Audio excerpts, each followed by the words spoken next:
We're very excited and grateful to have Debra Mastura Graugnard with us today. Mastura is a best-selling author, speaker, and an intuitive spiritual healing practitioner.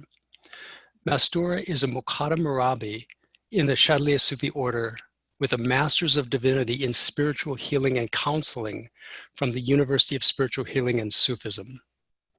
Mastura served as Operations Director at that university from 2000 to 2008, and later returned as University Relations Manager from 2015 to 2017. Through her private practice, Joyfully Living Wellness, Mastura guides people to honor their relationship with food and their bodies, to heal past pain and trauma, to deepen their spiritual connections, and to live in harmony with the planet.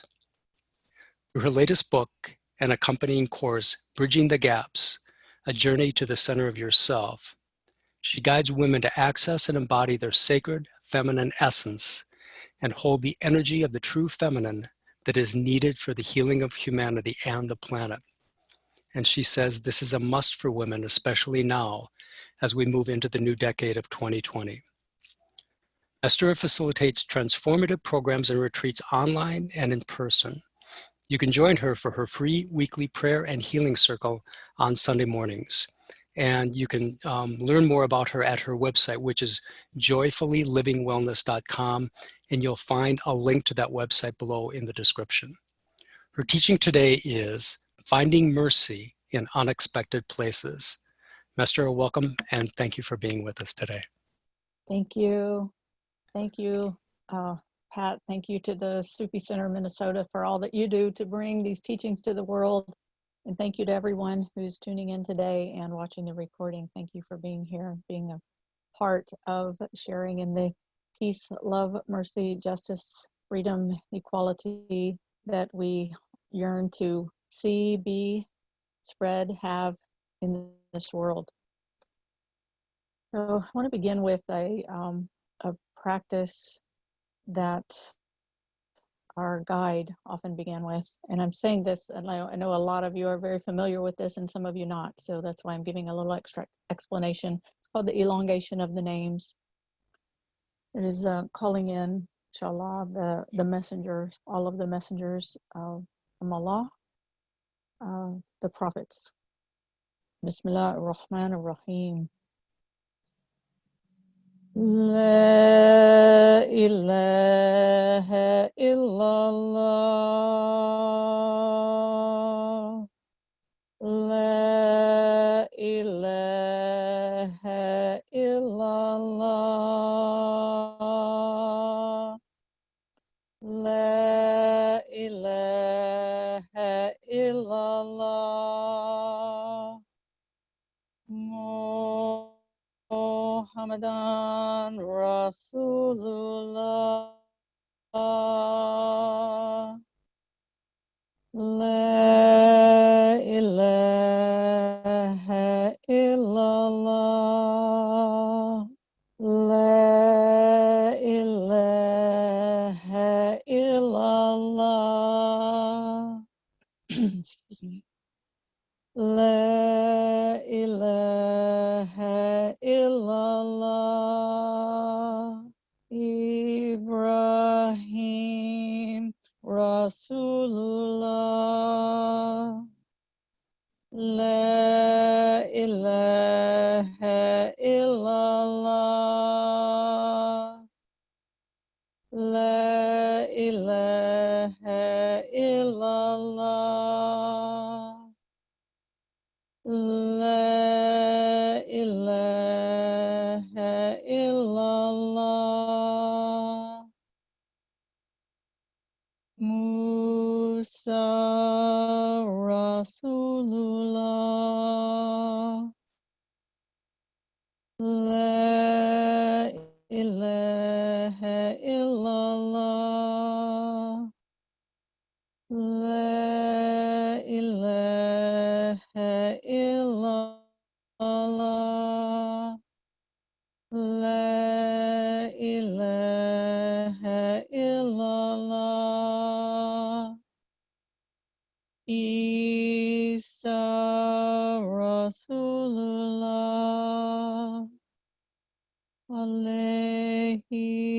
Salatullah. Bismillah ar-Rahman ar-Rahim. Alhamdulillahi Rabbil Alameen. Ar-Rahman ar-Rahim. Maliki Yawm Idin. Iyaka na'budu wa iyaka nasta'in. Ihdina siratal mustaqim. Siratal ladina an'amta alayhim. Ghayril maghdubi alayhim waladdallin. Ameen. Ameen. Bismillah ar-Rahman ar-Rahim. So welcome to Finding Mercy in the Unexpected Places.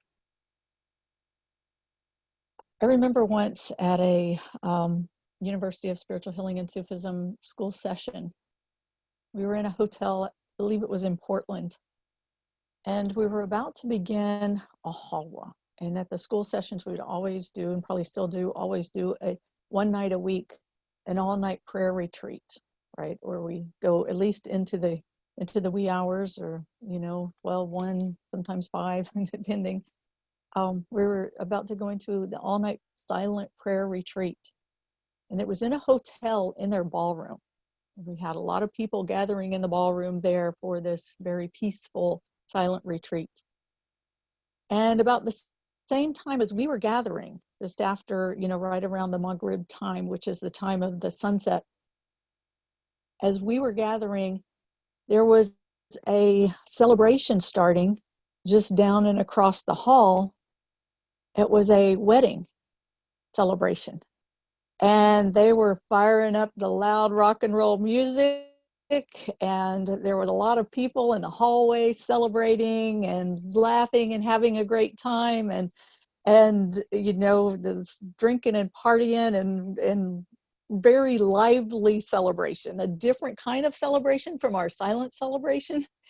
And this was a time when Sidi was there at the school, and so he was going to be holding the space for the retreat, which he did in such a beautiful silent way. And so, of course, being at the time the operations director, I took on probably more than my share of feeling responsible for this mistake of not coordinating with the hotel that we needed silence during this retreat. And I started, I think a number of us kind of freaked out a little bit, right? Started panicking and went to Sidi and said, Sidi, what do we do? Do you want us to go to the hotel and ask them to, ask those people to be quiet, or do we need to move? What do we need to do? And Sidi says, beloved, not worry.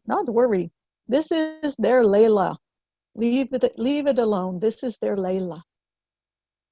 Right? The Layla being their dance with Allah, to know Allah through the beauty of His creation, inshallah. Right? And then several years later, at the time when I was needing physical help with the transition in my life, I called upon a beautiful beloved with a very sincere, loving heart, very beautiful friend. And he volunteered to help me with a huge, humongous task, literally to load up a U-Haul and move across country. And I offered to him as a thank you. They were like, well, anything you want. I'll take you, for dinner, for, whatever you want. And he said, you know what I want? I want a night on the town. I wanted to go to the bars and go out and live it up and party. Well, here we are again, right? And at this time in my life, which is still the time in my life, I choose not to go to bars. That's my personal choice at this time in my life. Is not the kind of celebration that I like to engage in, inshallah. And at the time, I was in a deep conflict with it. Well, oh my gosh, what am I supposed to do here? I don't want to go to bars. I don't want to be around drinking. I don't want to, all this kind of stuff. So I prayed about it. I'm like, okay, what do I do? And I felt that the guidance was to give generously, and to take him to what he was asking for, and to be supportive in this. And so I said, well, okay, let me inshallah like drop the judgment and drop the fear that I was feeling. Like, was I going to get some cooties on me, some negative energies and some, dark forces that were going to come and get me or something like that if I go out and spend a night in bars. And what I got was to give. So I went and I spent this evening going from bar to bar, taking my friend around and driving and letting him have a good time. And what was really, I felt was being shown to me in this time was that to be an open heart and to have an open heart, and that this was Allah's mercy that was being given to people at this time in this place. And it was like I could see and I could feel Allah's mercy for all of the beloveds that were there, whether they know it or not, in a conscious way, that the human being in the deep way longs to reconnect in a conscious way. We're always connected. We're always one with Allah, but we forget that, right? So the human being in our longing to connect with Allah and to know Allah and to feel Allah's presence and to be one with Allah, we seek. And in our orchestrated time of forgetting and feeling that separation from Allah, Allah shows up in every way through everything and gives to our hearts in every way through everything, in every moment, whether we know it or not.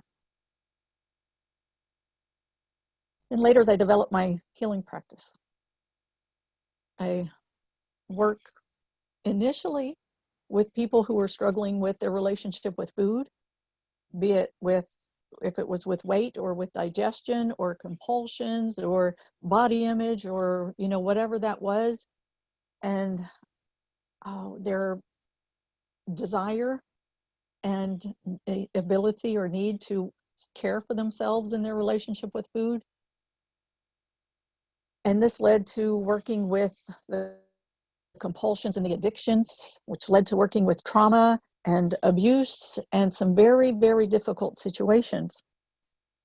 And even in this it really began to show up very strongly how Allah's mercy flows through everything, even the things that we judge ourselves for, that we say, we would believe are the gravest of mistakes, and the places where we feel like we've gone astray, right?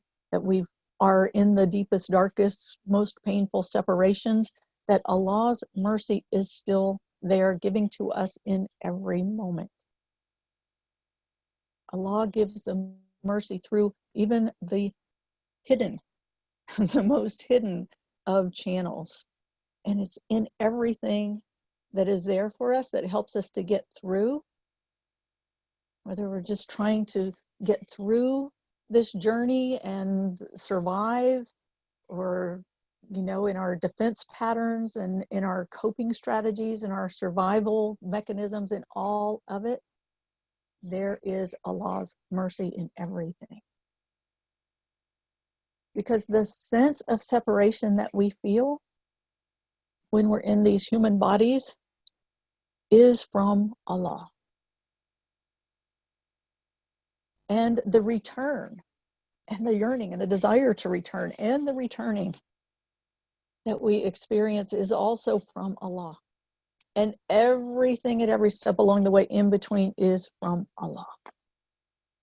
I want to read from in the Music of the Soul, in the chapter of Layla, just a couple of paragraphs. It was a pretty long chapter. Bismillah ar-Rahman ar-Rahim. In the name of Allah, the Merciful, the Compassionate. I am the cup. I am the wine. I am the ocean. When you realize that the holy war is holy peace, You can hear Layla singing, and you can hear her dance with you, the dance of the deep secret knowing. If you know where to find her and how to enter and how to ascend in her holy sky, Layla is the guide on the night of power.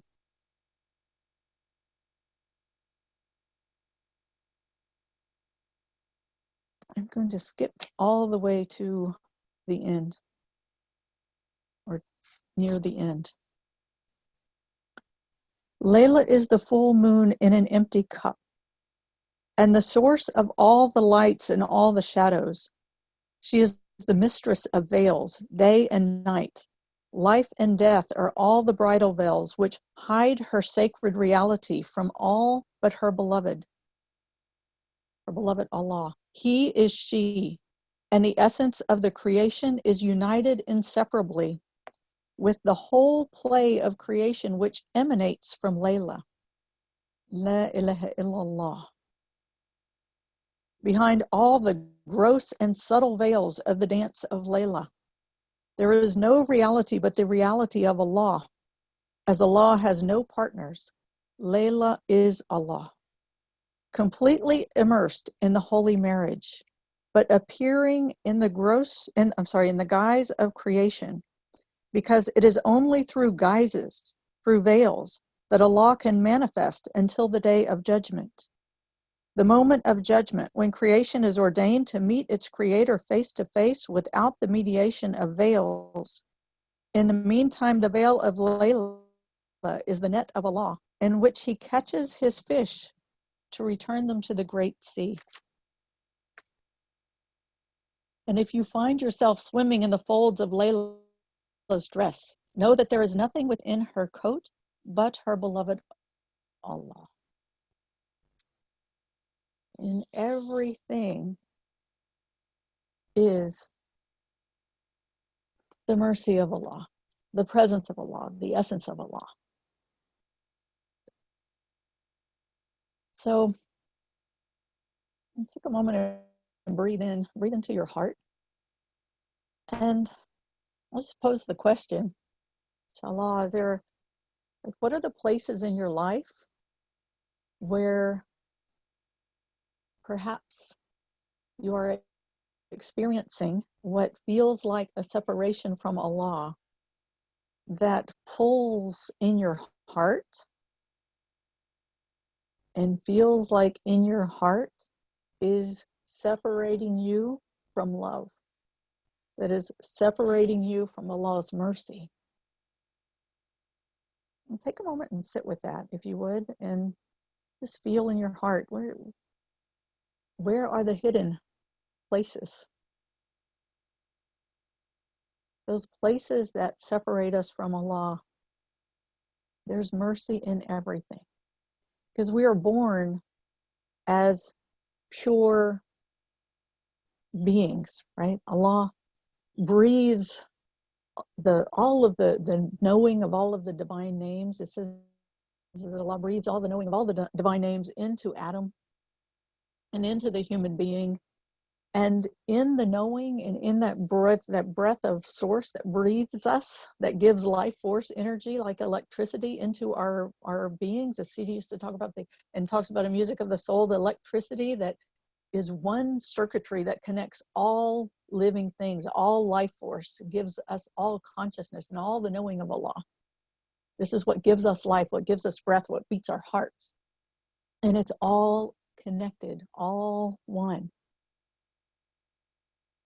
And it said that everything in creation, at the time that Allah brought the creation, that created the creation, that Allah offered to everything to incarnate and to come into physical form with what is called in the Quran, what is translated as the trust.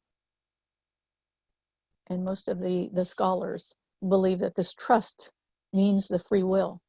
And so Allah offered the free will to the mountains and to the trees and to the air and to the clouds and to the sky and to everything. Offered everything to come here with the trust. But everything, except for the human being, said no to that trust because they knew that they could not live a better existence other than the existence that is purely immersed and aligned with the will of Allah. So they said no. But the human being said, we'll take that trust. We'll try it. We'll come to this planet with this trust. We'll come into these bodies and we'll live in this material world with this trust. And so the human beings were created and given this thing called free will. And in order to exercise this thing called free will, we have to leave the bliss.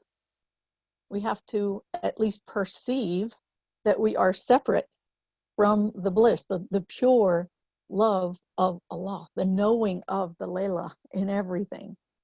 We have to forget, right? In our Sufi practice, one of our greatest Sufi practices is called the remembrance, right? We use the remembrance because we have forgotten.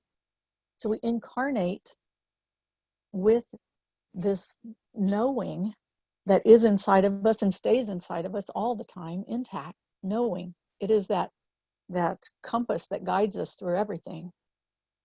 But we forget, and we begin to perceive ourselves as separate. And it's said that Allah puts 3 things into the human beings to get us to separate or perceive ourselves as separate from Allah's love and mercy and bliss. And the 3 things that Allah gives, the CD talks about in Music of the Soul, the 3 things that Allah gives is, number 1, the need to eat and to defecate, right? Which turns us to our need to care for our bodies and our need to rely on sustenance outside of Allah's bliss and our connection to our earth, right? So we have that thing that turns us to our need, survival, provision, sustenance, connection to bodies, connection to earth. The second thing is our desire to make love and to procreate, which puts us into relationship with each other and with children and with family and with community, and the procreation of our species. And the third thing is the desire to be king, which is what motivates us to individuate and to be separate and to succeed and to individuate and to feel that sense of purpose and that drive for accomplishment and success, right? And when you look at it, every human being, I believe, we just passed coming to a new year. And with New Year's, what do we think of New Year's resolutions? Every New Year's resolution can pretty much be tied to one of those 3 things. What are the top New Year's resolutions? Well, I care about my health, about my weight, about my diet, about taking better care of myself, self-care, right? That's tied to the first one, our need to eat and defecate and our need to care for our bodies. The second one, relationships, right? We're either wanting a beloved or wanting children or wanting to heal a relationship or leave a relationship or heal our relationship with our children and our parents, right? Or some loved one. Relationships, that's another big New Year's resolution that our human beings tend toward, right? That we are looking to heal. And the third one, the desire to be king, that's our sense of purpose. What's our life purpose? Why are we here? What is that passion, that spark that you feel inside of yourself? What are you here to be and to do and to have in this world? What are you here to give, to accomplish, what difference are you here to make as an individual? And that's a part of that of the 3 things, right? And pretty much everything, even our money issues, even our, everything that comes to be our struggles comes from one of those 3 things.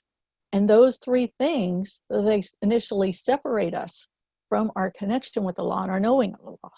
They are also the things that guide us back. They form the pathways where we can come into, how do we care for our bodies and surrender to Allah? the human being, I mean, most of nature knows, right? Most of every animal in nature and everything in nature knows how to care for itself. Our physical bodies also know, right? Our bodies know one way to process what we give it. It is our will of what we give to our bodies and how we care for our bodies through like physical nourishment and food, and through spiritual nourishment, through emotional nourishment, and mental, and everything that determines what we do with, and what we give our bodies, and how well our bodies can actually process what we give it, right? Same with relationships. We're given everything that we need, and we use our will in order to figure out this pathway to this is what CD says, the CD says, and it's a saying, know yourself to know your Lord. Because the body is completely aligned. The heart is the portal that connects us to that knowing inside of ourselves, that inner compass that knows all of the names and knows what Allah gives us. And everything that we encounter gives us an opportunity to initially separate from the knowing of Allah and eventually return. These are the pathways, because every quote unquote mistake that we make, really we're on a pathway of trial and error here. This is a pathway of trial and error when we're in the forgetting. And so maybe you can think of your mistakes, because we tend to think, oh gosh, I really messed up, right? I've made a mistake. And we beat ourselves up for the mistakes. But think of this as a journey of trial and error. We're all here figuring this out in our state of forgetting, and even in our state of remembering, as we're trying to make our way back home to that knowing of that connection with Allah. Everything contains a mercy to help us through, to give us knowledge of ourselves, and to give us a knowing, inshallah, of Allah. So again, let's take a deep breath and settle in. And what is it that Allah gives you in your pathway? Which is the pathway that's calling to you? Because we have a choice, and we use our free will to choose when we know to receive Allah's mercy and Allah's blessings through everything, as everything is a gift.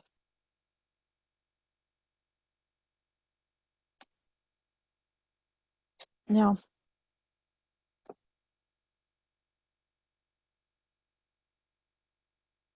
I want to invite you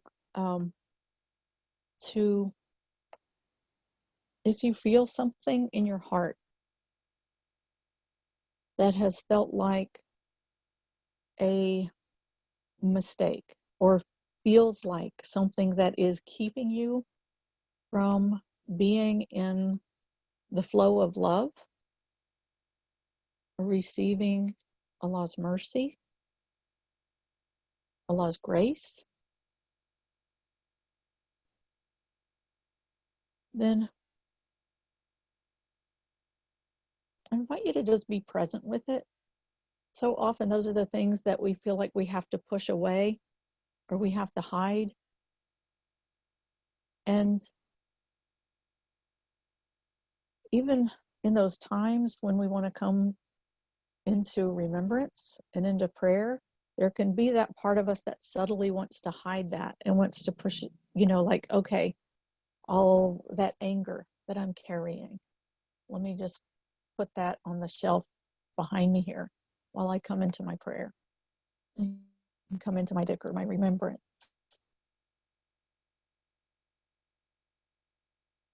And that guilt from 3rd grade, from when I did that thing to that kid, you know, or whatever. Yeah, I'm going to leave that out too.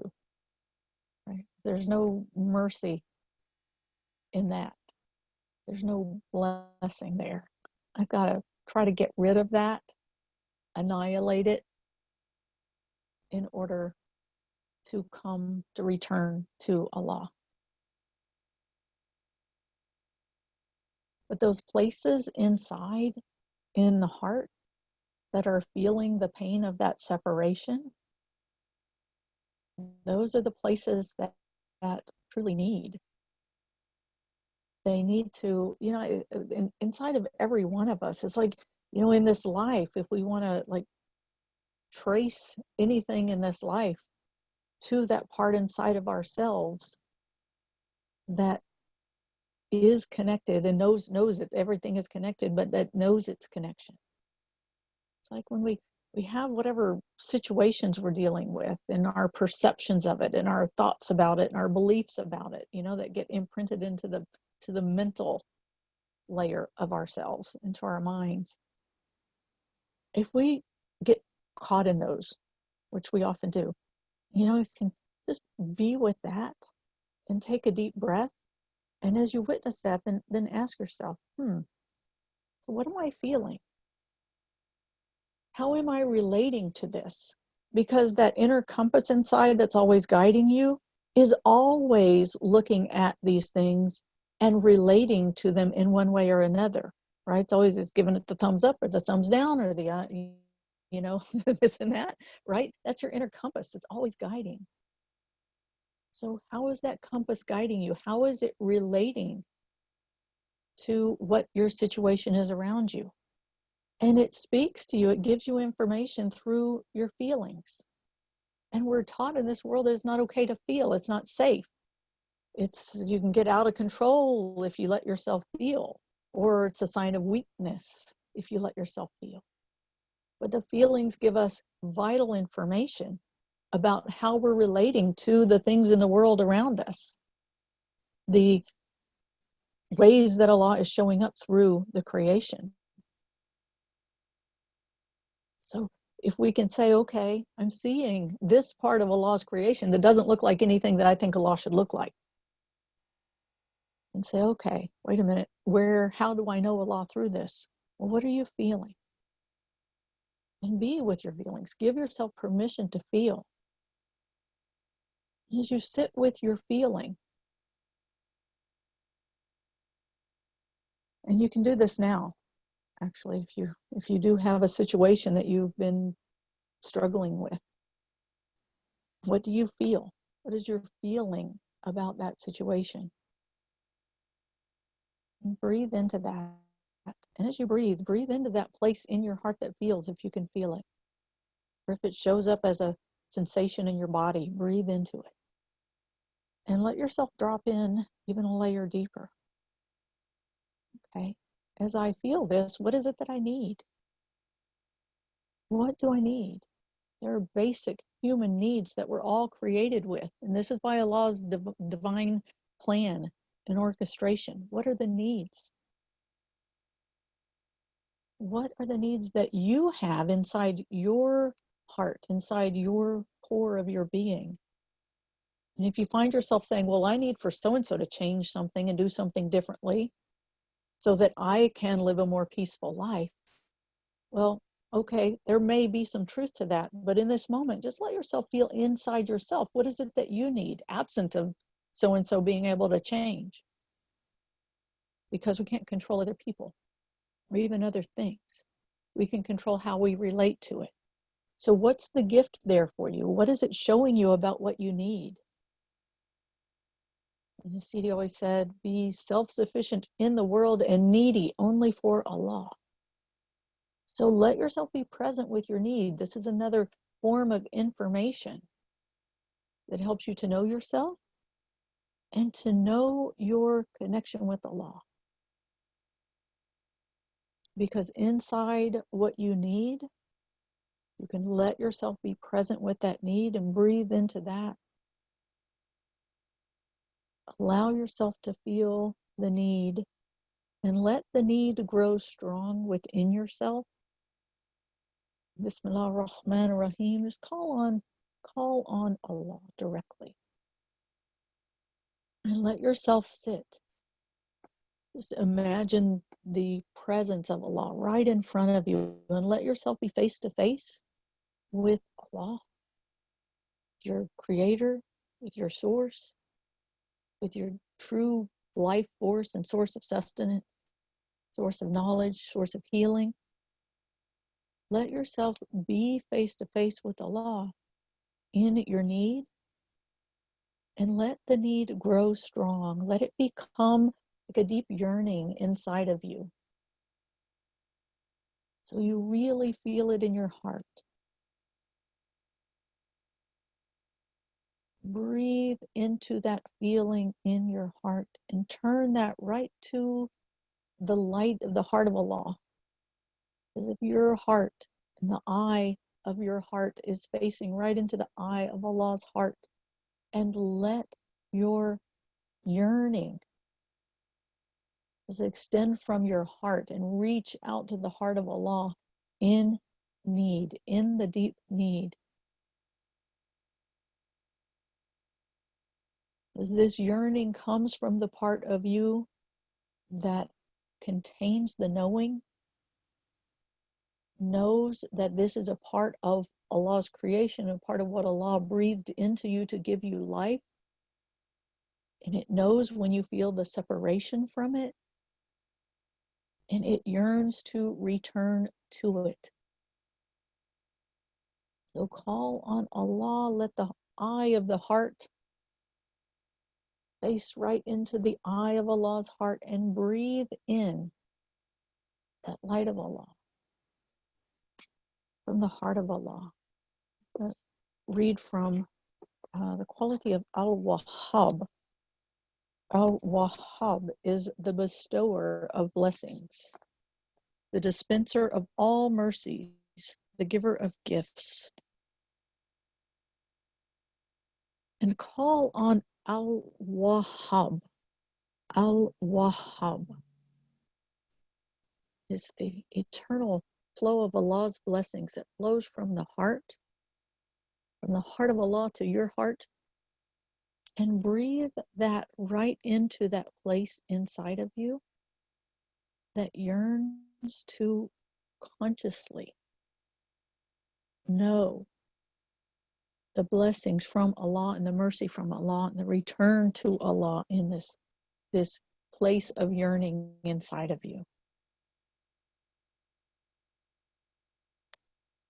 Al-Wahhab is the one who gives steadily, lavishly, without moderation, the one who surrounds his creatures with gifts and blessings without expecting anything in return, because Allah needs nothing in return and everything finds help in him. Everything finds help in Allah. And so often we think we have to deserve it first. We have to earn it. We have to grovel and beg in our asking for forgiveness, in our repentance. Let your heart turn in this moment to Allah and call on Al-Wahhab. Al-Wahhab, the infinitely flowing blessings from Allah.